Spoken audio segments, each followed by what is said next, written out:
Bienvenue à tous dans votre émission Tech Watch, où nous vous apportons les dernières nouvelles du monde de la technologie et de l'informatique au 28 juin 2025.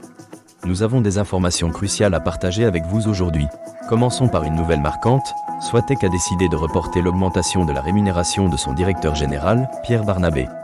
Cette décision a été prise suite à une forte opposition des syndicats, exacerbée par la chute des actions de l'entreprise et des négociations salariales jugées insuffisantes. Ce report a été validé par le conseil d'administration. Les discussions sur la rémunération seront reprogrammées pour 2026 à 2027. Cette situation met en lumière les tensions internes qui peuvent exister dans les grandes entreprises technologiques. Dans un autre registre, une étude récente de Microsoft révèle que l'employé moyenne est interrompu 275 fois par jour par des courriels et des notifications, ce qui contribue à une surcharge numérique alarmante. En France, 65% des salariés se déclarent dépendants des écrans et beaucoup rapportent des effets négatifs sur leur santé mentale.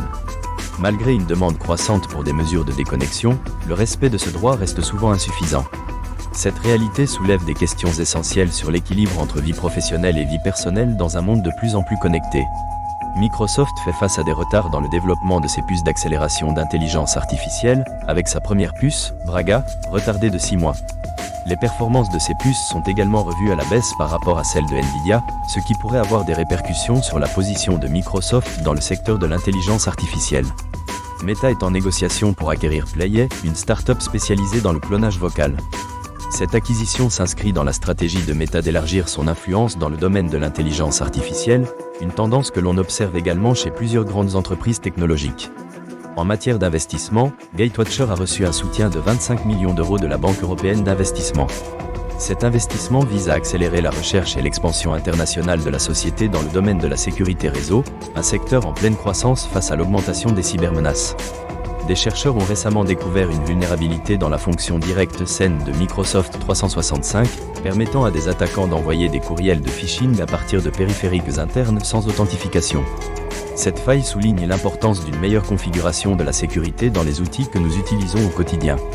L'école d'ingénieurs ECE et l'Institut Systémique sont formés un partenariat pour développer des projets de recherche sur l'intelligence artificielle générative. Ce partenariat vise à intégrer des cas d'usage réels dans l'enseignement, une démarche enrichissante pour la formation des futurs ingénieurs. David Liorent a été nommé président d'ADN West, un réseau de professionnels du numérique. Son ambition est de renforcer les actions en faveur d'un numérique responsable et innovant, une mission en phase avec les attentes croissantes du public pour un secteur technologique plus éthique.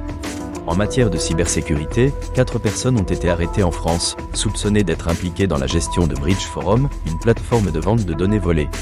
Cette opération souligne l'engagement des autorités dans la lutte contre la cybercriminalité, un enjeu majeur dans notre société numérique. Du côté de Salesforce, de nouvelles fonctionnalités ont été introduites dans son agent d'intelligence artificielle, Agentforce 3, permettant une interopérabilité avancée avec des serveurs tiers.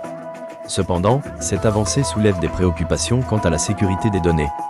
La société Hongshan Capital a lancé Xbench, un benchmark open source pour évaluer les performances des modèles d'intelligence artificielle dans des tâches réelles.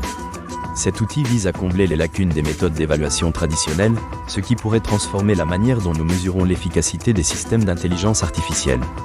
Dans le secteur des néobanques, Hello Bank et Revolut intensifient leur offre de produits financiers complexes pour attirer une clientèle jeune. Hello Bank a lancé un chatbot, Eloise, qui gère plus de 200 000 interactions par mois.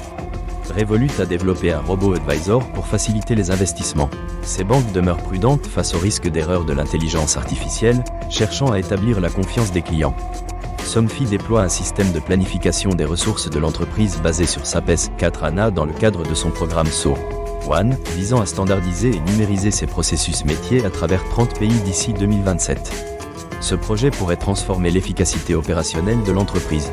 Cisco, en collaboration avec Airbus Ventures et Quantonation, a investi 10 millions de dollars dans la start-up Connect qui développe des systèmes de communication quantique. Ce projet pourrait poser les bases d'un Internet quantique.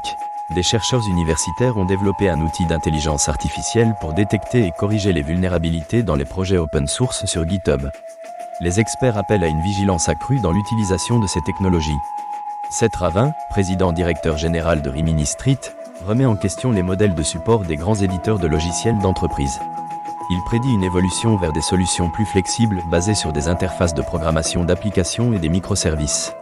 Enfin, Lancome Systems se positionne comme une alternative aux géants américains et asiatiques en France, tandis que des discussions se poursuivent autour des implications de l'intelligence artificielle dans divers secteurs. Merci de votre attention. Nous espérons que vous avez apprécié ce tour d'horizon des actualités technologiques du jour. Rendez-vous demain pour plus d'informations sur l'univers passionnant de la technologie.